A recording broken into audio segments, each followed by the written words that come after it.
Well, now our international investigation into a cult leader accused of being a fraud. She calls herself Princess and told followers she had a hotline to heaven. But after battles with Australian authorities, she vanished. Reporter Chris Allen has tracked her down living the high life overseas, and Chris joins me live. Chris? Well, Tracy, when officers from the tax department behind me here started investigating Debra Burslem, or Princess as she prefers to be called, she fled the country. Tonight we can reveal where she's hiding and the fact that she's still making money out of her true believers, the people who believed her when she told them she heard heavenly voices. We expose how she spent their money, and we catch up with Debra while she's doing what every good prophet should be doing, shopping for homewares. Debra, or is it Princess? Are you pretending to be royal now as well as pretending to be a prophet? She's running because she is a charlatan. This woman seems to be without conscience. Hello, nice to meet you. You seem surprised to see us, Debra. No, not at all. I'm used to meeting you. Haven't you still got the hotline to God? Isn't he telling you where we are? Oh, Francis, how lovely of you to say that. She calls herself Princess. Now, former followers say she's a fraud. Absolutely. Absolutely. She's poisonous. She's really dangerous. Tonight, for the first time ever, her trusted lieutenants blow the whistle on the millions of dollars she's raked in and spent on an extravagant lifestyle. And she loves money and she loves power. It is such an abuse of good people. And we expose her secret hideaway here on a Pacific island. But she's running. She's run away. You were assaulting our vehicle. And Claire Birchley should know. She was Debra's right hand for 20 years. Now Claire says Debra has fled to Vanuatu, a tax haven in the Pacific, and changed her name to Princess. She's scared stiff of using her name, Debra Burslem, too much in Vanuatu. So she likes to be called Princess because we're all princes and princesses in God's kingdom, you know. The reality is it's a camouflage. Well, look, we're here to ask you some questions because some of your followers are a bit concerned, Debra. They say you're a fraud and that you've deceived them. Oh, that's all right. I don't mind what people say, darling.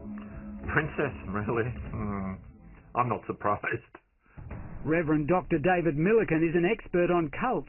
He's been following Debra's exploits for more than a decade. There's nothing royal about her.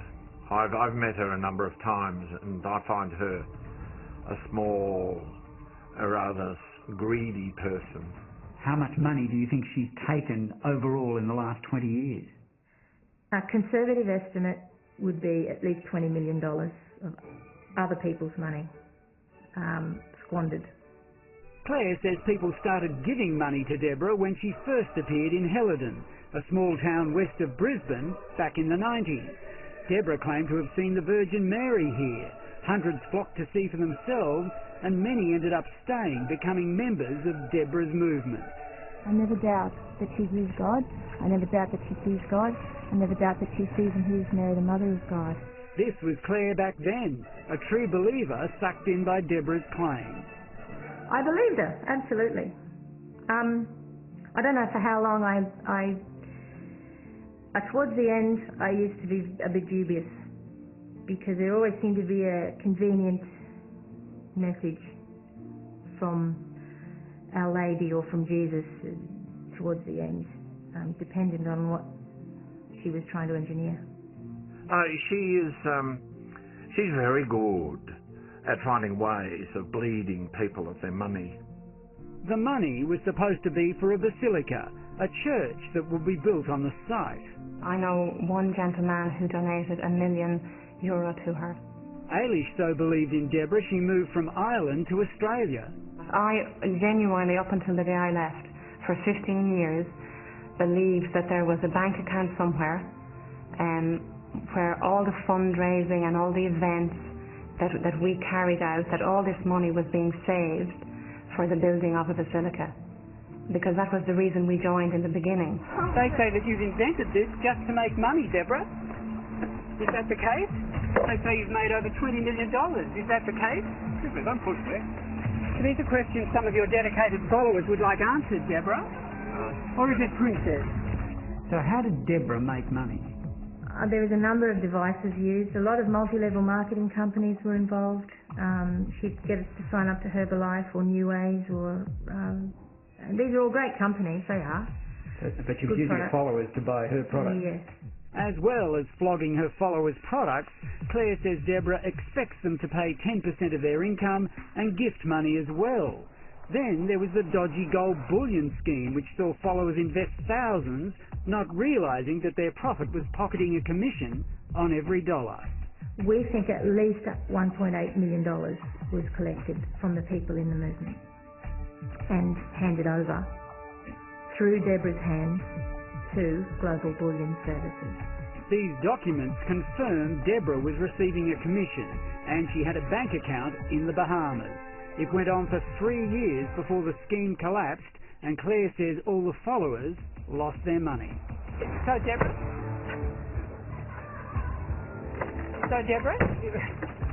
Sorry to touch the door, please. Don't touch me. What do you mean? You've been pushing me around. Please don't do that. I haven't pushed you around. She has burnt through life savings belonging to other people. She has burnt through their homes.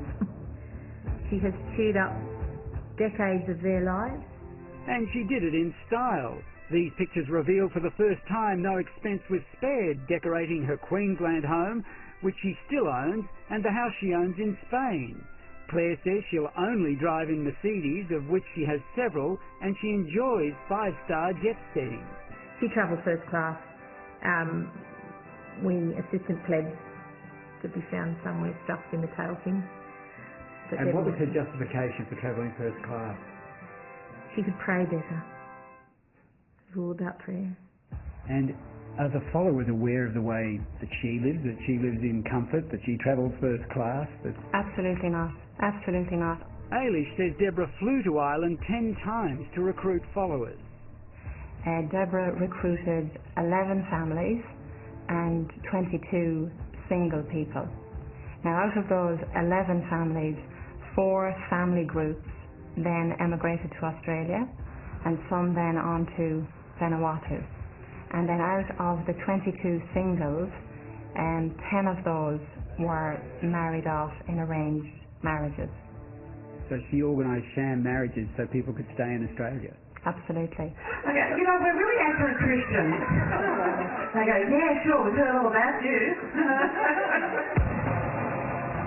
Here's Debra at her son Aidan's wedding in 2007. Aidan is marrying one of her followers, and it's Aidan who's trying to shield his mother from our questions. But 8 years ago, when he was getting married, Debra had already bought property in Vanuatu.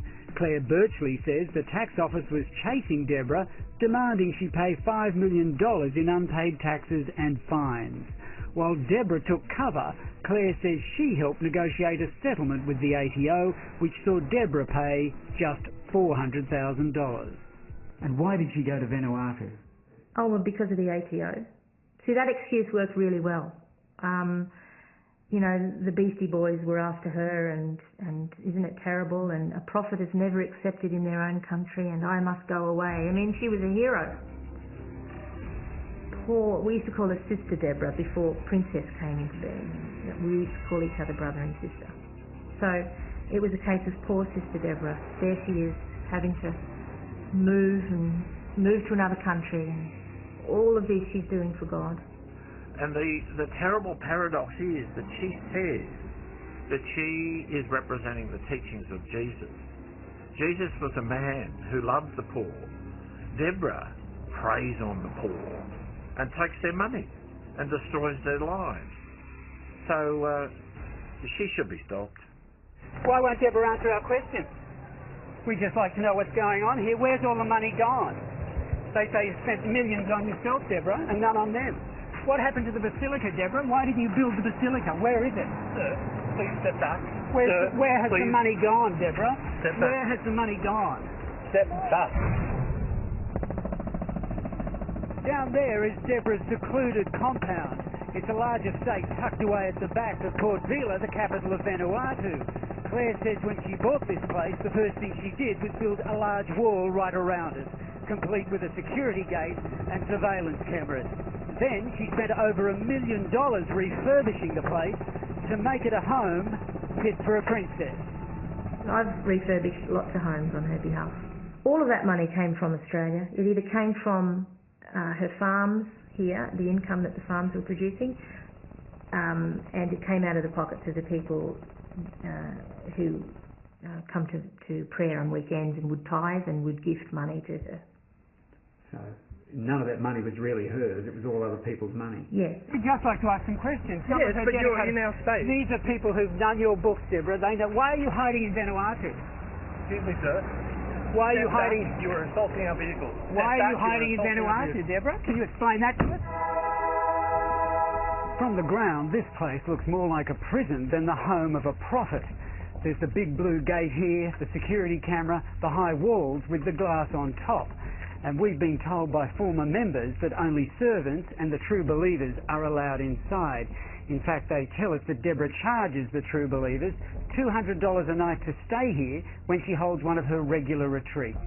Do you have people in Australia right now tithing money to her, sending money to her, going over on retreats, paying exorbitant prices to go and spend a weekend with her, and the money being pocketed by her?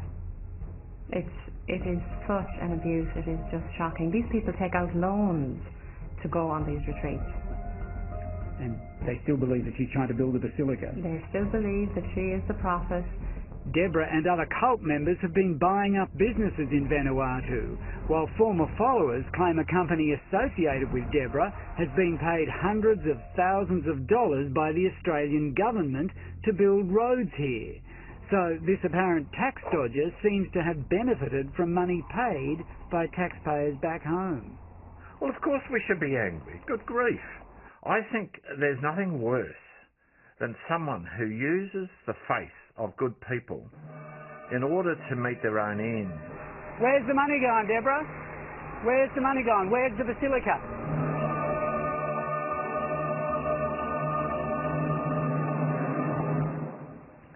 And a spokesman for the Department of Foreign Affairs and Trade said they have no record of paying Ausaid dollars to the company associated with Debra, but added it was possible they had subcontracted work from another company.